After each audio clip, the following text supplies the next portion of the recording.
Hey guys, these are $138 turbo headers from eBay for the small block Chevy, and man, did they need to work before they fit. The biggest issue I ran at first was the wastegate flange used to come down here and point that way, where the side of the frame is actually right over here and the upper control arm is right over here, and the starter was down here. So it had to be trimmed down, re-welded. I know the weld looks kind of ugly, but it doesn't leak at all.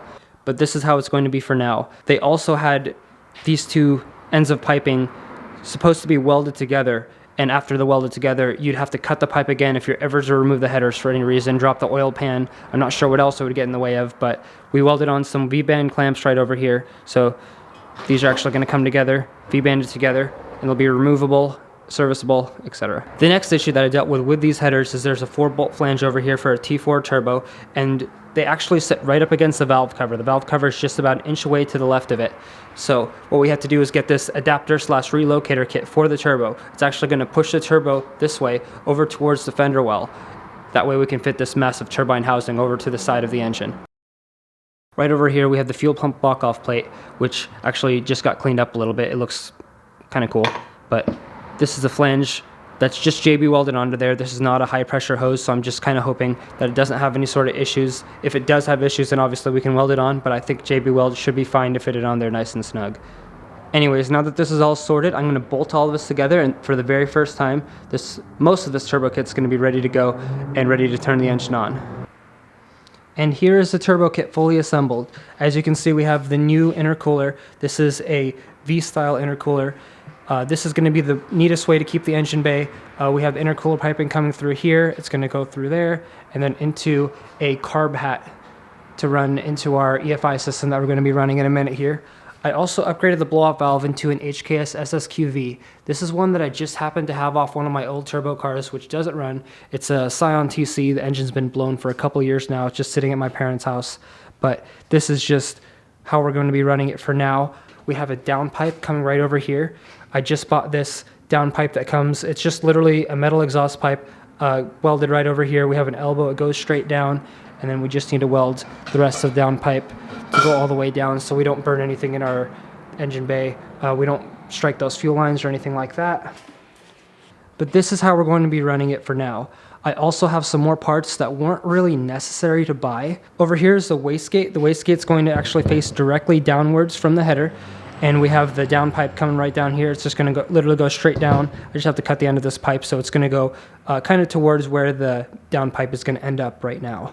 Coil pack, ignition controller. I'm not really sure what this thing is, but the guy told me to buy it. And we also have a distributor to control ignition timing. This is all stuff that's going to make it so that we can actually control our ignition timing and run whatever kind of octane we're going to run, and we're also going to be able to make the horsepower goal that we want to in the end. So I don't want to tell you guys which EFI system I'm actually going with. Some of you guys are going to be a little disappointed. Some of you guys are going to be like, good job, that's the one you should have gotten. I'm going to be completely honest with you guys. These headers, these eBay headers that I've used on this car have been such a disaster. I've had to cut, re-weld, take it to a shop, re-weld it, and there's been such a long process of, I guess, trying to get these headers to fit onto this car. The crossover pipe was a total disaster, didn't fit the car at all. I don't know if it would fit a different car. I don't know if certain other small block Chevys have a different oil pan, or they have, I couldn't tell you, to be honest. The way that they fit just was not going to work for this car. So I've had to do some modifications. Here's a picture of the final product of the exhaust. All of the metal that I used was about $75, and to get it all welded was about another $50. So all in all, the headers were originally $138 off of eBay, and I put another $150 into them to make them fit perfectly, and this actually includes the price of the down pipe and the price of the V-band clamps and all that other stuff. So having a working exhaust for $300 is not bad at all, and this is actually going to kind of finalize everything that I need to have the car to run. So everything that I have here, plus the new, I almost gave it away, the new EFI system that I'm going to be running is actually going to be here later this week. I'm going to post a video hopefully later this week or early next week to not really be how to install it, but it's just going to be having it installed, and then hopefully we can also start the car too. Everything should be good to go to start the car, and I've really been itching to drive this car for the past couple months. I don't want to say that my projects never take this long, because sometimes they do, but this is a project that I've like really wanted to get done as soon as possible, and I'm like really excited to get it started soon.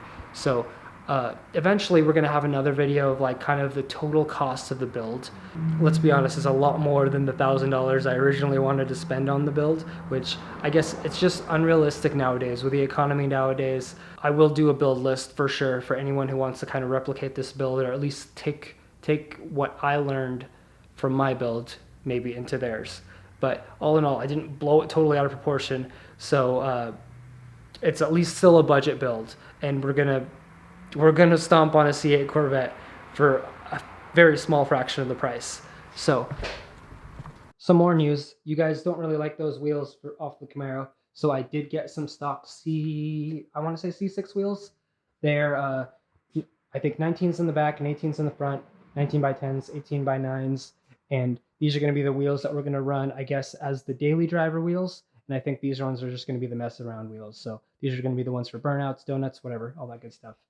No, I did not paint these tubes white. I prefer them to all be the stainless color or all black or something like that, but it's actually kind of funny because this is technically the hot side of the turbo, and then this is the cold side of the turbo, so pink, blue, you know, it's just kind of a coincidence, but I think that's going to be all for today's video, guys. Thank you so much for watching. Thank you for your patience. I have been itching to make a video for a long time, but there's just been so much that I've been behind on.